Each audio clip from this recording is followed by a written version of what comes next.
Welcome back to our YouTube channel Mining Gyan. आपका हमारे YouTube channel Mining ज्ञान में स्वागत है। आज हम most important 1000 mining MCQ series का पार्ट 11 डिस्कस करने जा रहे हैं। यदि आपने बाकी के पार्ट्स अभी तक नहीं देखे तो डिस्क्रिप्शन में दिए लिंक पे क्लिक करके आप बाकी के पार्ट्स देख सकते हैं। इस वीडियो के पीडीएफ का लिंक भी आपको डिस्क्रिप्शन में मिल जाएगा, तो वीडियो को लास्ट तक देखिए। और यदि आपने हमारे चैनल को अभी तक सब्सक्राइब नहीं किया तो सब्सक्राइब करके बेल आइकन को प्रेस कर देंगे ताकि आपको हमारे लेटेस्ट वीडियो का अपडेट सबसे पहले मिलते रहे। तो चलिए अब देर न करते हुए अपना माइनिंग ज्ञान और बढ़ाते हैं।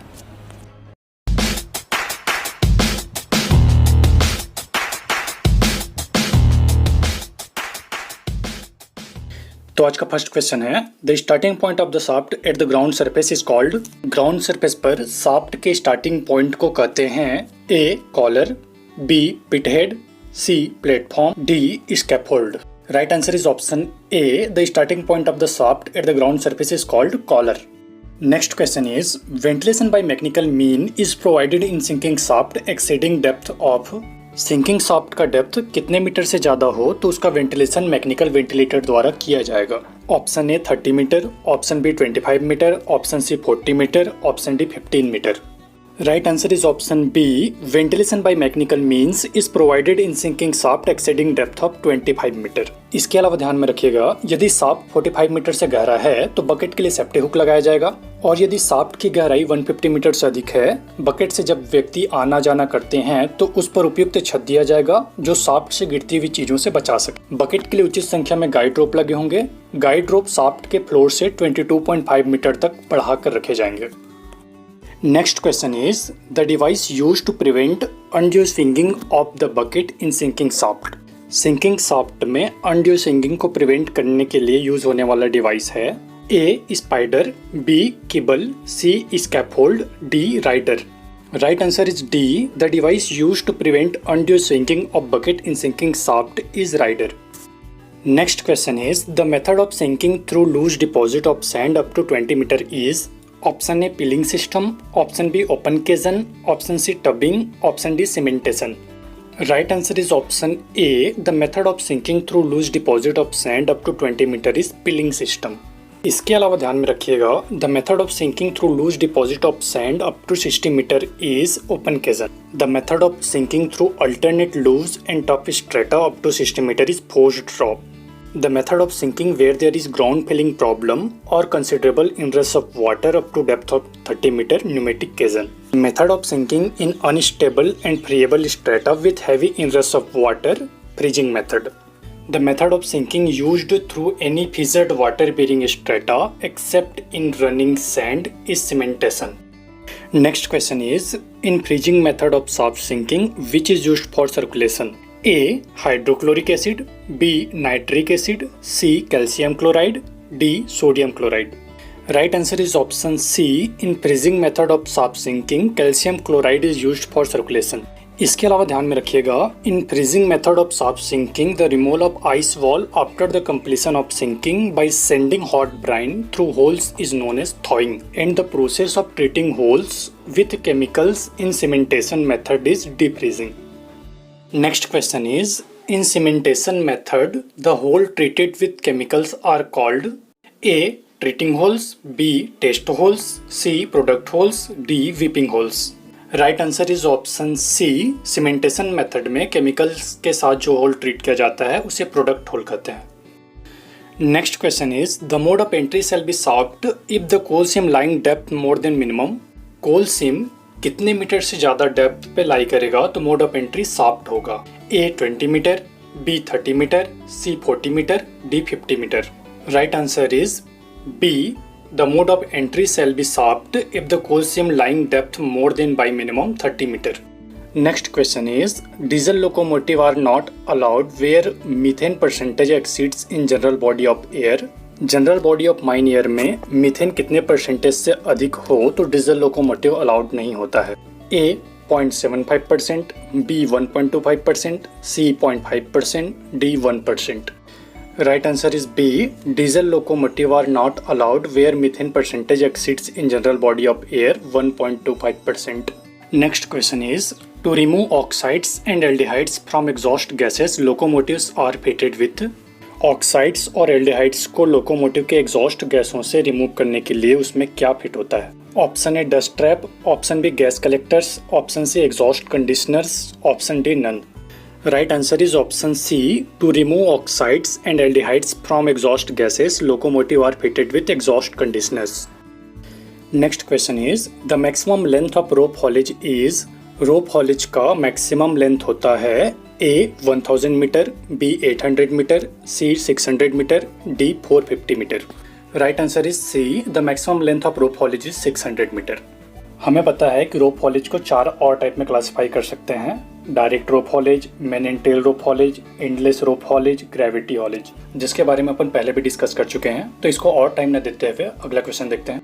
The preferable speed of belt conveyor is, belt conveyor का प्रेफरेबल स्पीड होता है A 20 to 30 metre per minute, B 30 to 45 metre per minute, C 45 to 60 metre per minute, D 45 to 150 metre per minute. Right answer is C, the preferable speed of belt conveyor is 45 to 60 metre per minute. इसके अलावा और भी questions जो exam में belt conveyor के बारे में पूछे जाते हैं उसको भी ध्यान में रखिए। जैसे the limiting gradient for the conveyor with rubber coating without braking arrangement is 1/5। The limiting gradient for conveyor with rubber coating with thruster brake arrangement is 1/3। Compared to trough belt, the carrying capacity of the flat belt is 50%. The maximum lump size carried by the belt conveyor is limited to about 50% of the belt width. The belt conveyor are extended generally after 90 meter advance of the roadway. The safety in the belt conveyor to stop the belt from any position is remote control. तो चलिए अगला question देखते हैं। The inclination of idlers is, idlers का inclination होता है A 10 to 20 degree, B 20 to 30 degree, C 30 to 45 degree, D 45 to 60 degree. Right answer is option B, the inclination of idlers is 20 to 30 degree.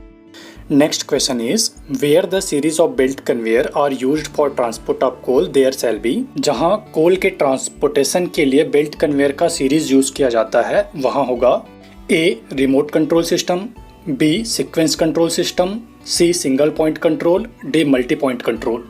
Right answer is B, where the series of belt conveyor are used for transport of coal, there shall be sequence control system.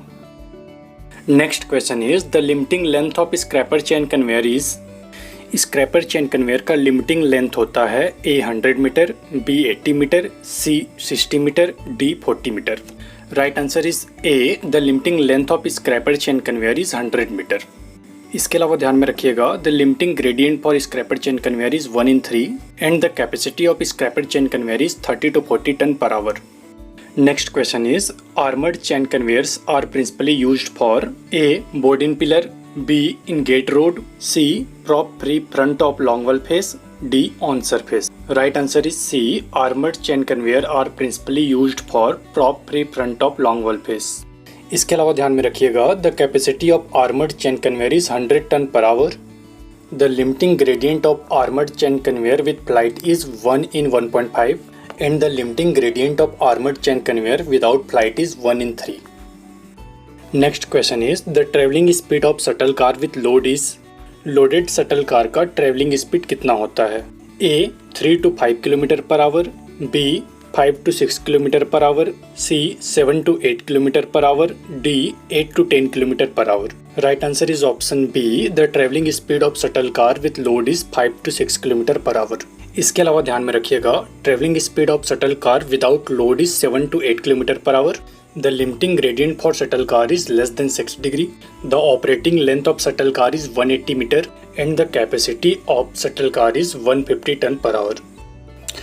Next question is a double-ended ranging drum shearer is employed in a longwall mine of face length 150 meter. The mining height is 3.5 meter and the depth of the web cut is 0.76 meter. The cycle time for unidirectional cutting is 40 minutes. Considering the bulk density of coal to be 1.4 ton per meter cube, hourly production from the face in ton is।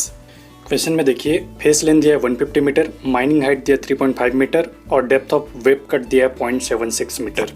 Cycle time for unidirectional cutting is 40 minute, यानी 150 metre face को cut करने में उसे 40 minute लगते हैं, यानी cutting speed हो जाएगा 150 divided by 40 minute is equals to 3.75 metre per minute, यानी 1 मिनट में 3.75 मीटर कट करेगा। हमें क्वेश्चन में आवरली प्रोडक्शन निकालने बोला है, तो 1 आवर में कितना फेस कट होगा? 60 multiplied by 3.75 is equals to 225 metre. So the hourly production from the phase in ton is 225 multiplied by 3.5 multiplied by 0.76 multiplied by 1.4 is equals to 837.9 tons.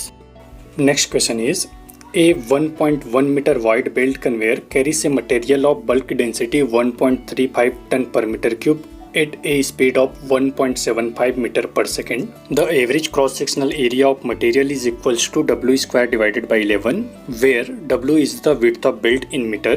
The carrying capacity of the conveyor in ton per hour is. Question में belt width दिया है 1.1 metre, bulk density of material दिया है 1.35 ton पर metre cube, belt speed दिया है 1.75 metre per minute, average cross sectional area of material दिया है W स्क्वायर बाई 11, जहां W का मतलब है बेल्ट विड्थ जिसका वैल्यू दिया है 1.1 मीटर, यानी average cross sectional area of material हो जाएगा 1.1 square divided by 11 is equals to 0.11 metre square. हमें पता है कि carrying capacity of belt is equals to होता है A multiplied by B multiplied by V, जहां A का मतलब है क्रॉस सेक्शनल एरिया जिसका वैल्यू दिया है 0.11 मीटर स्क्वायर, B का मतलब है बल्क डेंसिटी जिसका वैल्यू दिया है 1.35 टन पर मीटर क्यूब, और V का मतलब है बेल्ट स्पीड जिसका वैल्यू दिया है 1.75 मीटर पर सेकेंड. जब आप सारे वैल्यूज को पुट करके सॉल्व करेंगे तो बेल्ट कैरिंग कैपेसिटी आएगा 0.2598 टन पर सेकेंड. बट क्वेश्चन में टन पर आवर में निकालने बोला है, तो 3600 से और मल्टीप्लाई कर देंगे तो आंसर आ जाएगा 935.55 टन पर आवर. तो आज का लास्ट क्वेश्चन है, in a short wall panel coal is extracted from the phase by a continuous miner having a rate of production 30 ton per hour. Coal having a specific gravity of 1.4 is transported by shuttle car of capacity 0.9 meter cube each to a feeder breaker located 60 meter from the phase. If the average speed of the LHD is 0.5 meter per second and the total loading and unloading time of the LHD is 40 seconds, the number of LHDs required to match the production of continuous miner is. Question में continuous minor production दिया 30 ton per our, कोल का specific gravity दिया है 1.4, shuttle car का capacity दिया है 0.9 metre cube, यानी coal can be transported per trip is equals to 1.4 multiplied by 0.9 is equals to 1.26 ton. Average speed of LHD दिया है 0.5 मीटर पर सेकेंड. इस क्वेश्चन में शटल कार और LHD दोनों का मतलब एक ही है. वैसे दोनों का मतलब एक नहीं होता है, दोनों की कैपेसिटी में और स्पीड में फर्क होता है, बट इस पर्टिकुलर क्वेश्चन में दोनों का मतलब एक ही है. Average speed of LHD is equals to 0.5 metre per second, यानी time required for full journey is equals to 60 multiplied by 0.5 is equals to 120 second. जितना टाइम जाने में लगेगा उतना टाइम वापस आने में भी लगेगा. So the time required for empty journey will also be 120 second. Loading unloading time question में दिया है 40 सेकेंड, यानी time required for one complete trip is equals to 120 plus 120 plus 40 is equals to 280 second. Second को minute में convert करेंगे तो 280 divided by 60 is equals to 4.66 minute, यानी 4.66 minute में एक कंप्लीट ट्रिप हो जाता है. So the number of complete trip per hour is equals to 60 divided by 4.66 is equals to 12.85. Continuous miner per hour 30 ton coal produce करता है, यानी coal to be handled per hour is equals to 30 ton. तो coal per trip handle करना पड़ेगा 30 divided by 12.85 is equal to 2.33 ton. अपने पास जो shuttle car या LHD है उसका कैपेसिटी है 1.26 टन, जबकि हमें पर ट्रिप 2.33 टन हैंडल करना है. So the number of LHDs required is equal to 2.33 divided by 1.26 is equal to 1.85, यानी the number of LHDs required to match the production of continuous miner is 2. So that's all for today. Thanks for watching. If you like the video, hit the like button, share this video and subscribe our YouTube channel for more mining related videos.